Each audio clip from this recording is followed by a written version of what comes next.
सरजी क्लासेस में आपका स्वागत है दोस्तों। तो देखिए इसमें जो है हम लोग प्रीवियस ईयर क्वेश्चन डिस्कस करेंगे, जो कि कंप्यूटर का क्वेश्चन आपके पूछे गए थे जैसे सीजीएल और जेई का जो एग्जामिनेशन आपके हुए थे। तो ये जो सेशन है आपका एग्जामिनेशन के लिए काफ़ी हेल्पफुल रहेगा। आप लोग जो इसको अच्छे से देखना, इससे जो है आपका एक आइडिया मिल जाएगा क्वेश्चन का पैटर्न क्या रहने वाला है और आपको जो है किस तरीके से और कहाँ से स्टडी करना चाहिए, ताकि जो आप लोग ये सारे पोर्शन को इसलिए आप लोग जो है कवर कर सको और साथ में जो है आप लोग इसमें फुल मार्क्स अचीव आप लोग कर सको। तो देखिए लेक्चर स्टार्ट करें उससे पहले जो है यहाँ पे आपको हम कुछ कोर्स के बारे में जानकारी दे देते हैं। जैसे कि देखिए जो एग्जामिनेशन आपका होने वाला है जैसे सीजीएल का और जेई का, तो इसके लिए हमने कंप्यूटर का एक पूरा कंप्लीट कोर्स भी लॉन्च किया हुआ है। इसमें आपको देखिए टॉपिक वाइज लेक्चर्स तो मिलेगा ही, साथ में आपको इस सब का सब्जेक्ट का पीडीएफ भी आपको मिल जाएगा, जो कि ये इंग्लिश लैंग्वेज में ही है आपका। इसमें पूरा आपको कंप्लीट कंप्यूटर का जो डिटेल में आपका जैसे कि वीडियो आपको लेक्चर्स प्रोवाइड किया गया हुआ है और पीडीएफ भी आपको मिल जाएगा, जो कि आप लोग इसको डाउनलोड करके प्रिंट आउट भी कर सकते हो। ये जो है कोर्स 149 रुपीज़ में अवेलेबल है। इसके लिए आप लोग ऐप डाउनलोड करना सरजी क्लासेस के नाम से, इसका लिंक आपको डिस्क्रिप्शन बॉक्स में मिल जाएगा। कोई भी डाउट हो तो आप लोग इस नंबर पर संपर्क आप लोग कर सकते हो। इसके साथ में जो है हमने पेपर 3 का एक कोर्स भी लॉन्च किया हुआ है, जिसमें कि आपको जनरल स्टडी, जनरल साइंस और कंप्यूटर बेसिक्स का भी जो है पूरे आपको कंप्लीट आपको मिल जाएंगे सीजीएल एग्जामिनेशन के लिए।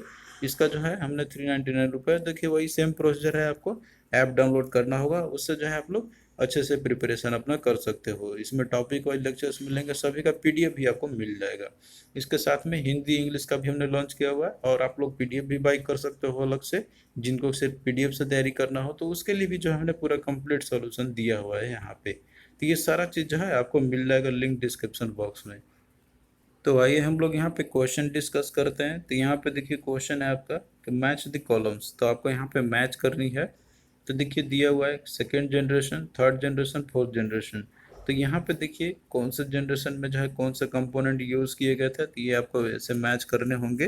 तो यहाँ देखिए जैसे बात करते हैं हम लोग सेकेंड जनरेशन की, तो सेकेंड जनरेशन में जो है इसमें ट्रांजिस्टर यूज़ किए गए थे। तो इसका देखिए आपका ए का हो जाएगा 2 के साथ में, और थर्ड जनरेशन में जो है आपका थर्ड जनरेशन में इसमें जो है इंटीग्रेटेड सर्किट का यूज़ किया गया था। और फोर्थ जनरेशन की बात करते हैं तो इसमें जो है अल्ट्रा लार्ज स्केल इंटीग्रेशन। तो ये देखिए ए का आपका 2 हो जाएगा, तो ए का 2 देखिए दिया हुआ है आपका ऑप्शन बी और ऑप्शन सी में। और बाकी देखिए जो बी है थर्ड जनरेशन का, तो बी का थर्ड जनरेशन जो दिया हुआ है यहाँ पे, तो इसमें इंटीग्रेटेड सर्किट हुआ था, तो बी का थर्ड आपका हो जाएगा। तो ये देखिए ऑप्शन सी में आपका दिया हुआ था, राइट आंसर इसका ये हो जाएगा। और बाकी देखिए इसके रिगार्डिंग जो है डिटेल आपको पीडीएफ के अंदर में पूरा कंप्लीट आपको मिल जाएगा। जैसे बात करते हैं हम लोग फर्स्ट जनरेशन में, तो इसमें वैक्यूम ट्यूब्स यूज़ किए गए थे, सेकेंड जनरेशन में ट्रांजिस्टर, थर्ड जनरेशन में इंटीग्रेटेड सर्किट। और वहीं पे बात करते हैं हम लोग फोर्थ जनरेशन में, तो इसमें देखिए लार्ज स्केल इंटीग्रेटेड सर्किट के यूज, माइक्रो प्रोसेसर का यूज़ किया गया था। और फिफ्थ जनरेशन ये जो आपका सुपर स्केल इंटीग्रेटेड चिप्स जो है यूज़ किया कि आर्टिफिशियल इंटेलिजेंस पे बेस्ड आपका ये रहेगा।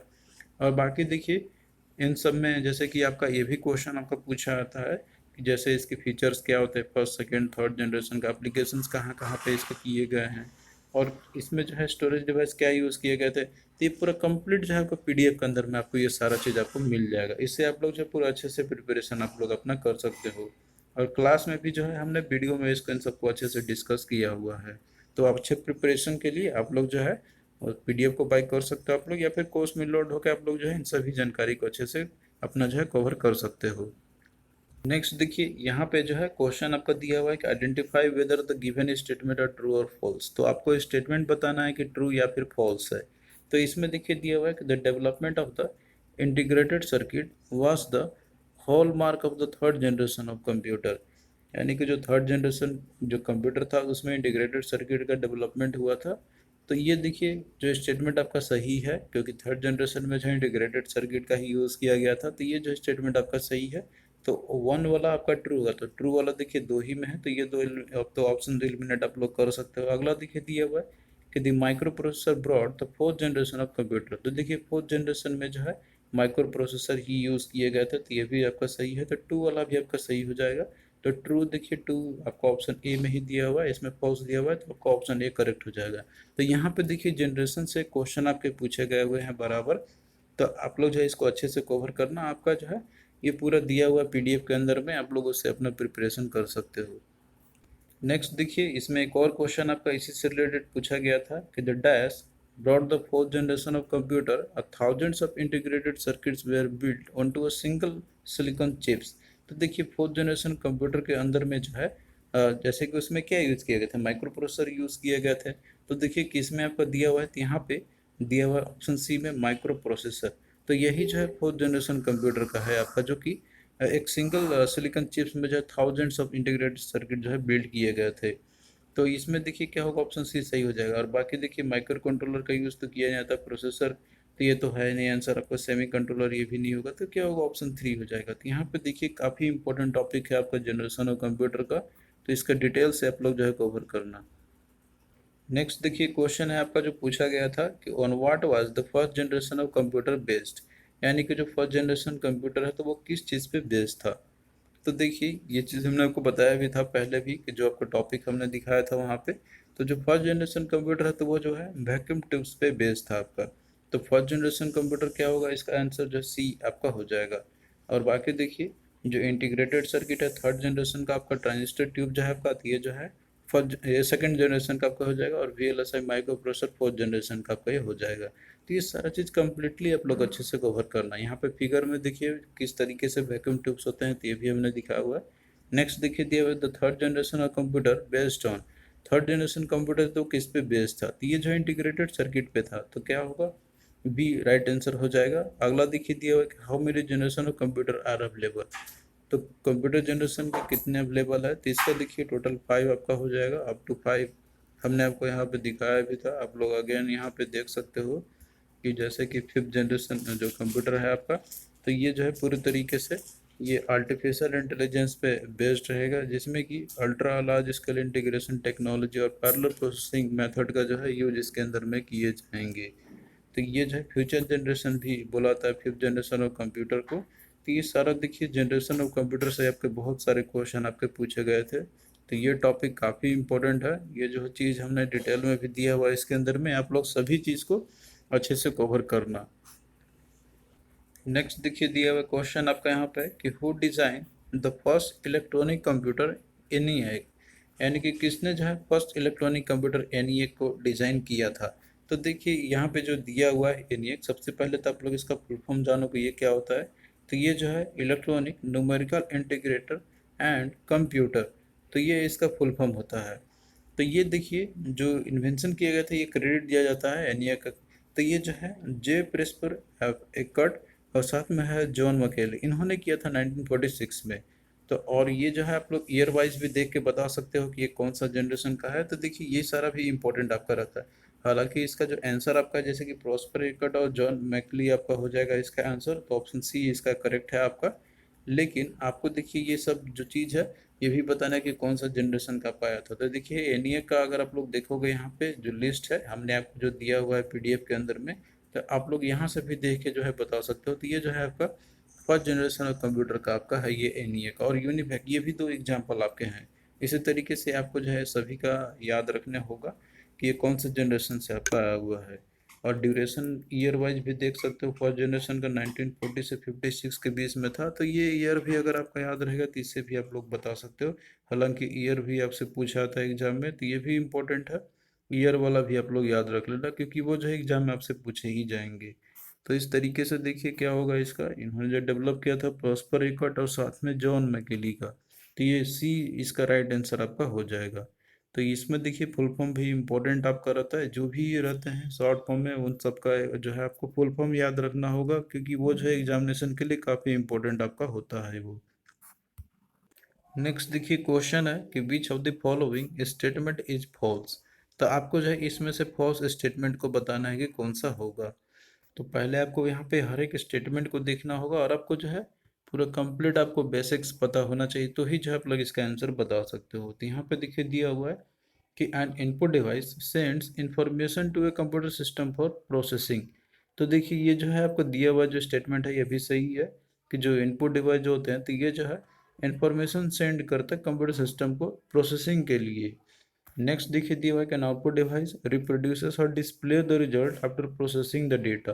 तो देखिए जो भी डेटा प्रोसेसिंग किया जाता है कंप्यूटर के द्वारा, तो उसको जैसे कि डिस्प्ले कराना होता है या फिर रिप्रोड्यूस करना होता है, तो ये आउटपुट डिवाइस की मदद से ही किया जाता है। तो ये भी आपका जो है सही दिया हुआ है। अगला देखिए दिया हुआ है यहाँ पर कि एन इनपुट डिवाइस रिप्रोड्यूसेस और display the result after processing the data. तो ये देखिए जो है गलत आपको दिया हुआ है, क्योंकि देखिए ये जो है आउटपुट डिवाइस का काम होता है, ना कि इनपुट डिवाइस का। तो इसका सी जो है स्टेटमेंट है आपका, जो कि इसमें फॉल्स है। तो ये आपका राइट आंसर हो जाएगा। तो ध्यान से क्वेश्चन आप लोग करना कि पूछा गया, इसमें पूछा गया कि फॉल्स कौन सा है। तो इस चीज़ पे आपको थोड़ा ध्यान रखना होगा। और बाकी डी भी आप लोग देख सकते हो कि ये सही है गलत है, कि depending on the interaction a device can work both as an input and output device refer to as IO devices. तो देखिए इंटरेक्शन के ऊपर जैसे कुछ डिपेंड करता है, यानी कि वो कंडीशन के ऊपर में, तो डिवाइस जो इनपुट आउटपुट दोनों की तरह वो काम कर सकता है, उसको आईओ डिवाइसेस बोला जाता है। तो ये भी देखिए स्टेटमेंट आपका सही है। रिक्वायरमेंट के अकॉर्डिंग वो दोनों तरीके से काम कर सकता है। जैसे कि आपका जो रहता है डिस्प्ले, मोबाइल का टच स्क्रीन रहता है, उसमें डिस्प्ले भी करते हैं, इनपुट भी देते हैं आप लोग उसी से। तो ये जो है एग्जांपल आपका मतलब जो है सही है स्टेटमेंट आपका यहाँ पे। तो ये जो है एक्चुअली रॉन्ग पूछा गया था, तो गलत कौन सा आपका, तो वो ऑप्शन सी का ही हो जाएगा। ध्यान से देखना क्वेश्चन पूछा क्या गया हुआ है। तो देखिए इनपुट आउटपुट डिवाइसेस होते क्या है, इनका क्या है, एग्जाम्पल क्या है, तो ये सारा चीज़ आपको देखिए इसके अंदर में आपको मिल जाएगा पीडीएफ के अंदर में। और भी डिटेल में आपको पढ़ने के लिए जो है आप लोग जान सकते हो, अपने कोर्स में लोड हो सकते हो, वहाँ पे आपको जो पूरा कंप्लीट आपको ये सारे बेसिक्स क्लियर हो जाएगा। नेक्स्ट देखिए दिया हुआ है कि in order to get the data for the computer which of the following devices is used. यानी कि जैसे डेटा को अगर हमें जैसे कि हमें उसे प्राप्त करनी होती है कंप्यूटर से, तो हमें कौन सा डिवाइस का यूज़ करनी होती है। तो इसमें देखिए यहाँ पे जैसे डेटा को देने के लिए, तो ये हम लोग किसका यूज़ करेंगे, आउटपुट डिवाइस है, इनपुट डिवाइसेस है, मेमोरी डिवाइसेस या फिर प्रोसेसिंग डिवाइसेस है। तो देखिए डेटा को देने के लिए यहाँ पे बात कही गई है, तो इसके लिए हम लोग इनपुट डिवाइस का यूज हम लोग यूज़ करेंगे। तो क्या होगा, बी राइट आंसर है। सिंपल सा क्वेश्चन है आपका यहाँ पे। नेक्स्ट देखिए यहाँ पे जो आपको मैच करनी है कॉलम को यूनिट्स, और साथ में इसके जो कॉलम जो एक्टिविटी जो होती है इनका आपको इसके साथ में मैच करनी है। तो यहाँ पे देखिए दिया हुआ है कंट्रोल यूनिट, मेमोरी यूनिट और एएलयू। तो इन सब का काम क्या होता है, आपको जो है इनसे इनकी मैच करनी है। तो देखिए इससे जाने से पहले हम लोग यहाँ पे देख लेते हैं इसके रिगार्डिंग। ये सारा चीज़ देखिए आपको जो है पीडीएफ के अंदर में आपको मिल जाएगा।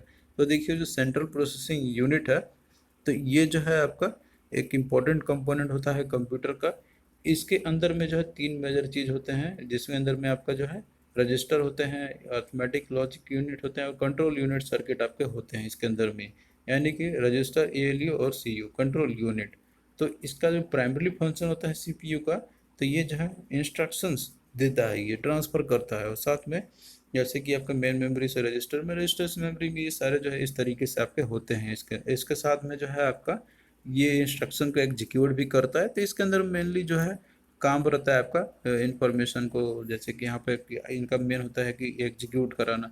तो यहाँ पे सीपीयू के अंदर में कंट्रोल यूनिट, रजिस्टर, और साथ में जो है आपका होता है इसके अंदर में एएलयू यूनिट। तो सबका अलग अलग फंक्शंस होते हैं। तो यहाँ पे इन सबका बारे में हम लोग देख लेते हैं। जैसे कि एएलयू है आपका, इसका काम रहता है अर्थमेटिक लॉजिक यूनिट का। इसके अंदर में जैसे इलेक्ट्रॉनिक सर्किट होते हैं, जो कि अर्थमेटिक और लॉजिकल ऑपरेशन जो होते हैं आपके, जैसे कि एंड ऑपरेशन, अगर लॉजिकल की बात करें तो और ऑपरेशन।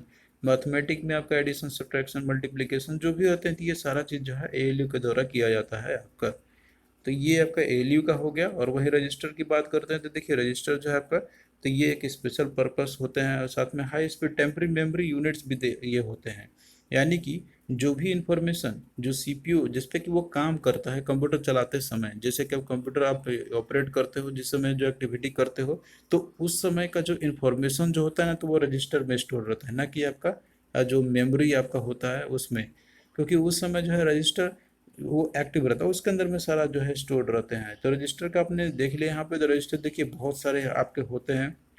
तो ये आपका इंस्ट्रक्शंस को, एड्रेस को ये होल्ड करके रखा रहता है, इंटरमीडिएट टाइम के लिए रखता है, आपको हमेशा के लिए नहीं रखेगा। तो इसके बहुत सारे रजिस्टर होते हैं, जो कि आपको उतना डेप्थ में जानने की ज़रूरत नहीं है। और एक होता है कंट्रोल यूनिट। तो ये जो है जितने भी इनपुट और आउटपुट डिवाइसेस लगे रहते हैं कंप्यूटर के साथ में, तो उन सबको साथ में ये कोऑर्डिनेट करते हैं, यानी कि कब किसको क्या एक्टिविटी करना है, कब क्या काम करना है। तो वो कंट्रोल यूनिट जो है ये कमांड सेंड करता है उनको, जैसे वो बिजी जब उनको होना रहेगा, तो उस समय जो है ये एक्टिविटी कमांड सेंड करेगा ये। तो ये जो है आपका प्रोसेसिंग इंस्ट्रक्शन और डेटा का ऑर्गेनाइज करता है कब किसको क्या होनी है। तो ये तीनों के बारे में आपने यहाँ पे देख लिया। अब देखिए क्वेश्चन आपका यहाँ पे पूछा गया था, आप लोग इजीली कर सकते हो। जैसे कंट्रोल यूनिट की बात करें, तो ये क्या करेगा आप लोग ऑप्शन से देख के ही बता सकते हो। इसमें देखिए दिया हुआ है आपका कि यूनिट रिस्पॉन्सिबल परफॉर्मिंग लॉजिकल, ये तो आपका होगा नहीं, ये आपका किसका एल्यूग होता है, तो यहाँ पे सी का वन आपका हो जाएगा यहाँ पे। तो सी का वन देखिए ऑप्शन ए में और बी में, तो ये दो ऑप्शन तो आपने एलिमिनेट कर दिया। अब बाकी देखिए यहाँ पे जैसे कि कंट्रोल यूनिट है, तो ये इसका काम क्या होता है, तो यहाँ देखिए दिया हुआ है कि this unit coordinate the task inside the computer in sync with the input and output devices. तो ये जो है ए का आपका हो जाएगा टू के साथ में, तो ए का टू देखिए ऑप्शन ए में ही दिया हुआ है, तो राइट आंसर इसका आपका ऑप्शन ए हो जाएगा। और बाकी देखिए यहाँ पे ALU है, तो इसका काम होता है यहाँ पर आपका ये सारे ऑपरेशन को परफॉर्म करना, एंड और इक्वल, ये सारे चीज़ आपके होते हैं। तो इस तरीके से यहाँ पे जो है आपका क्या होगा, इसका आंसर सी का वन आपका हो जाएगा और ए का जो है आपका यहाँ पे टू हो जाएगा। तो बचा आपका यहाँ पे देखिए बी मेमोरी यूनिट, इसका काम होता है कि ये जो है एक तरीके से सारे डेटा का एक हब होता है जो कि एक तरीके से स्टोर करता है आपका मेमोरी यूनिट। तो बी का आपका क्या हो जाएगा, थ्री के साथ में मैच होगा, तो ऑप्शन ए आपका राइट आंसर हो जाएगा। नेक्स्ट देखिए क्वेश्चन है आपका कि identify whether the given statement are true और फॉल्स। तो यहाँ देखिए पहला दिया हुआ है आपका यहाँ पर कि computer accept coded information through input unit and keyboard is one of the standard input device. तो ये देखिए स्टेटमेंट आपका सही है कि कंप्यूटर जो है कोडेड इन्फॉर्मेशन को एक्सेप्ट करता है इनपुट यूनिट के साथ में, जिसमें कि कीबोर्ड जो आपका एक स्टैंडर्ड इनपुट डिवाइस आपका होता है। तो फर्स्ट वाला जो है आपका सही है, तो देखिए फर्स्ट वाला ट्रू ऑप्शन ए में दिया हुआ है और ऑप्शन सी में दिया हुआ है, तो ये दो ऑप्शन तो आप लोग एलिमिनेट कर ही सकते हो। अगला है आपका कि the memory unit is classified into main memory and auxiliary memory.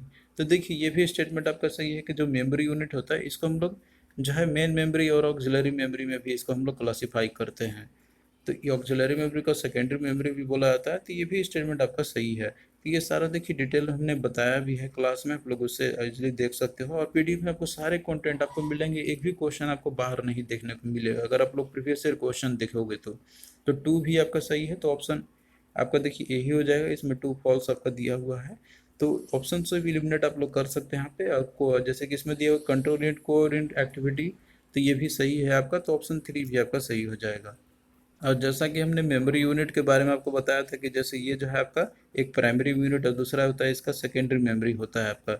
यानी कि प्राइमरी मेमोरी आपका रैम रोम, इसके फर्दर क्लासिफिकेशन होते हैं, और सेकेंडरी मेमोरी इसको ऑक्सिलरी मेमोरी बोला जाता है। तो इसका देखिए एग्जांपल आपका हार्ड डिस्क, मैग्नेटिक टेप, ये सारे आपके होते हैं। तो ये सारा डिटेल में जो है आपको क्लास के अंदर में आपको मिल जाएगा।